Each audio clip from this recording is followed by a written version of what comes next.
Assalamualaikum warahmatullahi wabarakatuh. Selamat pagi, selamat siang, selamat sore, selamat malam. Salam sejahtera untuk kita semuanya. Pada kesempatan kali ini kita akan belajar bersama tentang eh, perawatan koleksi museum. Ya, tentang perawatan koleksi museum. Kenapa ini perlu dilakukan? Karena seiring berjalannya waktu, seiring perubahan iklim, perubahan suhu ruangan, adanya pencahayaan, dan lain sebagainya, maka besar kemungkinan akan terjadi perubahan pada fisik koleksi museum yang bersangkutan. Oleh karena itu, perlu dilakukan perawatan, perlu dilakukan pelestarian, perlu dilakukan pencegahan, perbaikan, dan lain sebagainya, dalam rangka menjaga agar koleksi museum yang bersangkutan bisa tetap dinikmati oleh pengunjung, bisa tetap digunakan sebagai bahan penelitian dan lain sebagainya.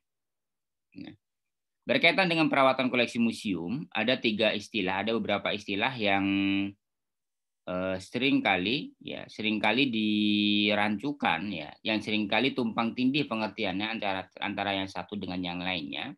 Ketiga istilah tersebut ada istilah preservasi, ada istilah konservasi, ada istilah restorasi. Ketiga-tiganya ini terkadang memiliki pengertian yang saling tumpang tindih. Kenapa? Karena ketiga-tiganya saling berhubungan dengan kegiatan perawatan atau pelestarian koleksi.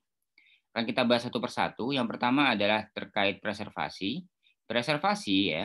Preservasi merupakan kegiatan pelestarian atau kegiatan perawatan koleksi yang mencakup kegiatan yang lebih luas dibanding konservasi dan juga restorasi. Kenapa? Karena kegiatan preservasi di situ mencakup juga di dalamnya adalah pertimbangan-pertimbangan manajerial seperti bagaimana kebijakan dalam perawatan koleksinya, kemudian bagaimana masalah pendanaannya, bagaimana masalah SDM-nya dan lain sebagainya, itu masuk ke dalam kegiatan preservasi. Kemudian yang kedua adalah kegiatan konservasi atau pencegahan. Kegiatan konservasi di sini merupakan kegiatan perawatan koleksi yang dilakukan dalam rangka mencegah terjadinya kerusakan atau untuk menjaga agar kerusakan yang terjadi tidak lebih parah lagi. Itu adalah kegiatan konservasi. Misalnya dengan cara memberikan, kalau dalam naskah kuno misalnya memberikan kertas Jepang atau kertas wasi misalnya, atau mungkin bisa juga dengan pemberian silika gel misalnya dalam rangka menjaga kelembapan agar tetap kering. Itu merupakan kegiatan dari konservasi atau pencegahan, ya. Yang ketiga adalah kegiatan restorasi. Jika kegiatan konservasi tadi adalah mencegah agar koleksi tersebut tidak rusak atau tidak bertambah parah kerusakannya, maka kegiatan restorasi ini adalah memperbaiki, ya, kegiatan memperbaiki koleksi yang sudah rusak. Misalnya mungkin ada bagian-bagian dari koleksi yang hilang, maka bagian restorasi akan melakukan perbaikan agar bagian-bagian yang koleksi yang hilang beberapa bagian tersebut bisa kembali utuh misalnya. Atau mungkin yang jilitan-jilitannya rusak diperbaiki lagi, dijilid ulang seperti itu. Itu merupakan kegiatan dari perbaikan atau restorasi. Berkaitan dengan perawatan koleksi, ada banyak sekali faktor-faktor yang menyebabkan koleksi tersebut rusak. Dari bukunya Sutarga diidentifikasi kurang lebih ada 7 penyebab kerusakan koleksi museum. Ya. Ada yang berasal dari iklim, pencahayaan, dari serangga, dari mikroorganisme, dari pencemaran atmosferik, kemudian penanganan koleksinya, termasuk juga terkait bahaya api, mungkin konsleting, kemudian masalah kebakaran dan lain sebagainya. Oleh karena itu perlu dipertimbangkan beberapa hal dalam rangka mencegah kerusakan yang diakibatkan oleh masing-masing faktor, baik itu iklim, cahaya, sampai dengan bahaya api tadi. Bagaimana caranya akan kita bahas satu persatu. Yang pertama adalah terkait iklim ya, terkait kerusakan yang disebabkan oleh iklim. Iklim itu sendiri bisa menyebabkan berbagai macam kerusakan, seperti misalnya iklim yang terlalu lembab, ya, iklim yang terlalu lembab dapat memudahkan tumbuhnya jamur misalnya. Begitu juga iklim yang terlalu kering atau adanya perubahan dari yang terlalu lembab menjadi terlalu kering itu juga akan menyebabkan misalnya kalau untuk bahan-bahan yang terdapat lapisan cat di dalamnya akan mudah mengelupas lapisan catnya. Termasuk juga untuk bahan-bahan yang berasal dari kayu terkadang akan muncul bengkokan-bengkokan atau patahan-patahan ya, perenggangan-perenggangan sehingga bisa merusak kondisi fisik koleksi yang bersangkutan. Oleh karena itu, untuk iklim itu perlu dilakukan pengendalian iklim. Ya, pengendalian iklim baik itu menggunakan humidifier atau menggunakan dehumidifier ya, untuk menjaga kelembapan iklim yang ada di ruangan koleksi tersebut, ya, tempat koleksi tersebut. Berapa iklim yang bagus ya? Berapa tingkat kelembapannya? Tingkat kelembapan untuk ruang koleksi baik itu penyimpanan maupun pameran itu yang baik adalah dengan tingkat kelembapan 40 sampai 60% dan suhu ruangan itu 20 sampai 40%. Ya. Terkadang banyak yang mengatasi masalah kelembapan, masalah iklim ini dengan cara meletakkan AC di tempat penyimpanan. Ya. Meskipun AC merupakan salah satu cara ya, pemasangan AC merupakan salah satu cara untuk mengatur iklim yang baik ya, tapi bukanlah satu-satunya cara, untuk menjaga kondisi kelembapan dan kondisi suhu ruangan tempat koleksi tersebut. Ada banyak hal, misalnya kita bisa menggunakan yang namanya humidifier. Ya. Humidifier itu merupakan alat yang digunakan untuk melembabkan atau untuk mengurangi kekeringan. Ya. Untuk mengurangi kekeringan ada humidifier. Ada juga yang namanya dehumidifier. Kalau dehumidifier ini untuk mengurangi kelembaban. Jadi misalnya dia terlalu lembab bisa dikurangi menggunakan dehumidifier. Alat ini biasanya dia bisa dipindah-pindahkan ya. Semacam kalau sekarang mungkin banyak dijual di pasaran itu humidifier atau dehumidifier yang portable, yang mini biasanya, yang kalau di toko-toko online mungkin yang biasa sekarang digunakan untuk kamar tidur dan sejenisnya itu biasanya yang bisa keluar asapnya, yang mirip-mirip seperti itu ya. Nah, itu bisa digunakan dan tentu dengan biaya yang lebih murah daripada penggunaan AC ya, Selain itu bisa juga dilakukan menggunakan untuk menjaga kelembapan bisa digunakan silika gel. Ya. Jadi misalnya di etalase penyimpanan di situ diletakkan silika gel untuk menjaga Untuk menjaga agar tidak terlalu lembab ya, agar tempatnya tetap kering ya. Bagaimana bentuk silika gel? Kalau bentuk silika gel itu dia kecil ya, seperti bola-bola kecil-kecil. Kalau misalnya kita beli sepatu biasanya di kotak sepatunya itu ada bungkusan kecil yang tulisannya jangan dimakan, itu adalah silika gel isinya. Berfungsi untuk menjaga agar tidak terlalu lembab di tempat penyimpanan, di kotak penyimpanannya. Ya. Seperti itu untuk pencegahan iklim. Yang kedua adalah terkait pencahayaan ya. Sinar ultraviolet ya, sinar ultraviolet merupakan salah satu jenis cahaya yang bisa merusak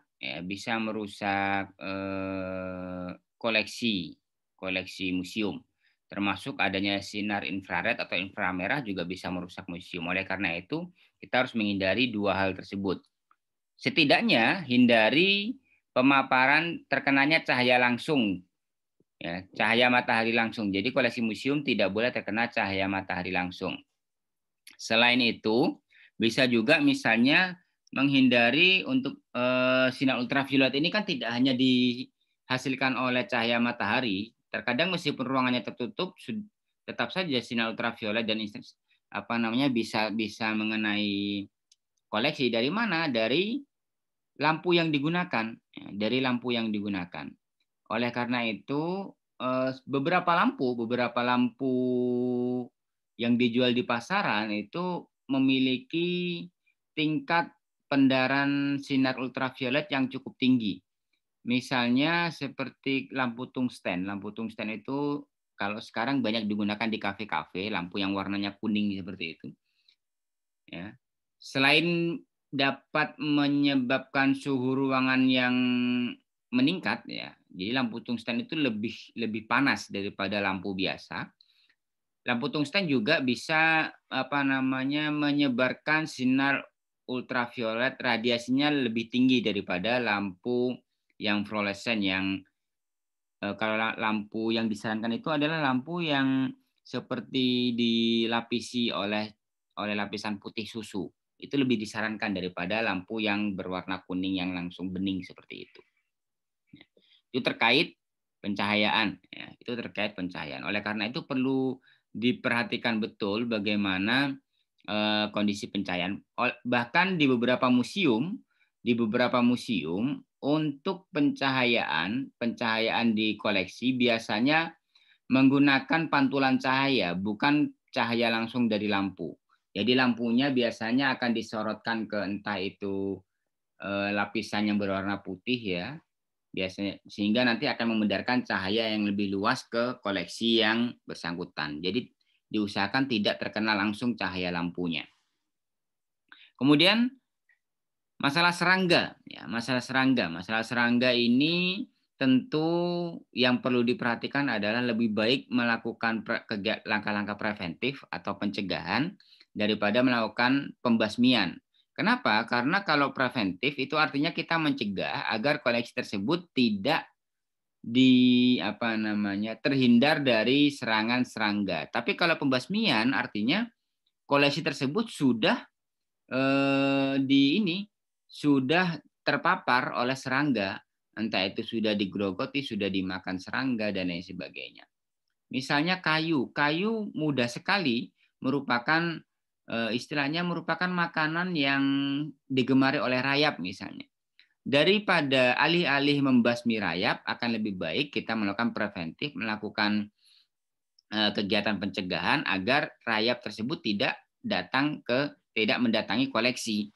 Dengan cara apa? Banyak sekali caranya. Yang pertama misalnya bisa menggunakan ketika menerima koleksi museum, menerima barang, maka alangkah baiknya diteliti betul barang tersebut tidak ditempeli atau tidak tidak menempel serangga di situ. Baik itu serangga kecil, ya, kadang ada kutu buku dan lain sebagainya, itu yang justru bisa sangat merusak. Yang kedua, bisa juga dengan cara memberikan repelan atau zat-zat pembasmi, ya, zat-zat pembasmi seperti misalnya kalau yang paling umum dilakukan itu bisa menggunakan kapur barus misalnya. Kenapa? Karena kapur barus dia mengandung naftalin, yang baunya itu tidak disukai, ya, tidak disukai oleh serangga. Bisa juga misalnya menggunakan bahan-bahan sederhana, misalnya bisa menggunakan kopi, ya, bubuk kopi, ya, atau mungkin biji kopi, itu juga bisa menghindarkan koleksi dari serangan serangga. Tapi jika misalnya sudah terlanjur terpapar oleh serangga, itu bisa dilakukan yang namanya fumigasi. Ya, fumigasi itu pembasmian serangga dengan cara mengasapi. Bisa juga dilakukan dengan penyemprotan larutan. Khusus untuk penyemprotan larutan ini perlu diperhatikan bahwa penyemprotan larutan dilakukan untuk koleksi-koleksi yang memang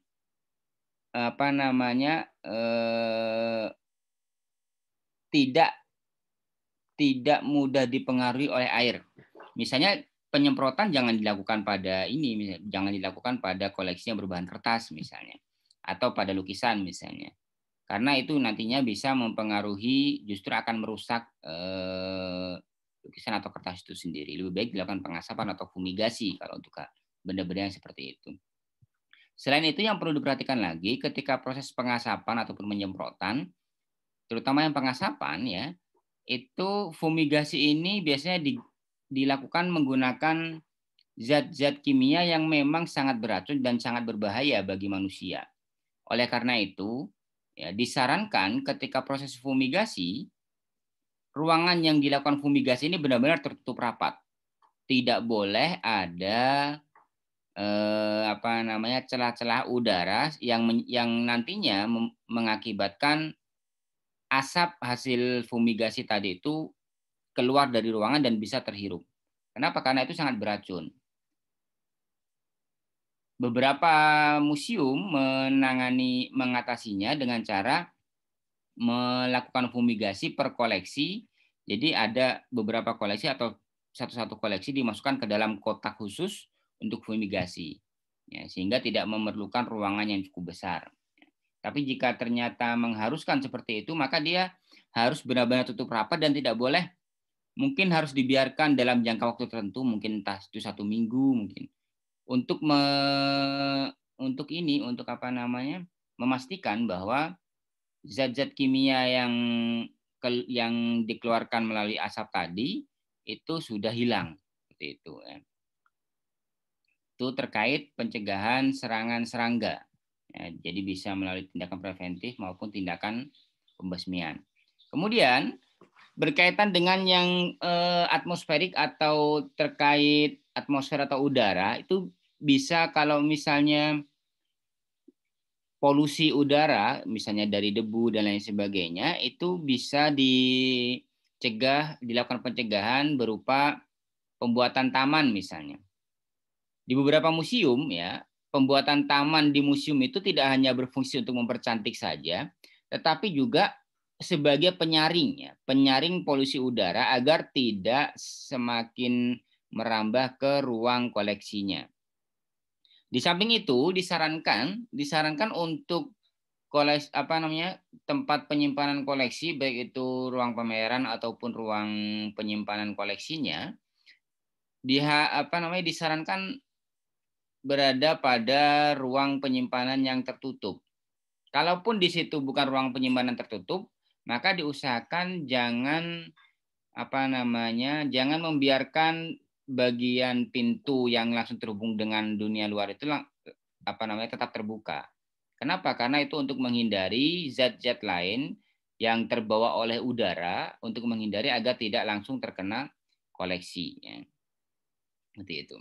Kemudian termasuk pencegahan yang lain adalah terkait masalah penanganan koleksi. Penanganan koleksi di sini misalnya karena mungkin tidak ada prosedur yang jelas tentang bagaimana cara menyentuh koleksi, apakah pengunjung boleh menyentuh atau tidak, seperti itu. Oleh karena itu untuk pencegahannya perlu ada prosedur yang jelas. Misalnya kalau mungkin ada beberapa koleksi yang boleh disentuh misalnya, maka cara menyentuhnya seperti apa? Apakah boleh menyentuh dengan tangan kosong ataukah harus menggunakan sarung tangan latex dan lain sebagainya. Ya, karena ada beberapa koleksi yang dia tidak boleh tersentuh langsung kulit manusia. Kenapa? Karena kulit manusia ini memiliki tingkat biasanya di kulit manusia itu ada cairan-cairan tertentu, cairan keringat dan lain sebagainya, dan juga membawa partikel-partikel tertentu yang menempel di tangan manusia, sehingga ketika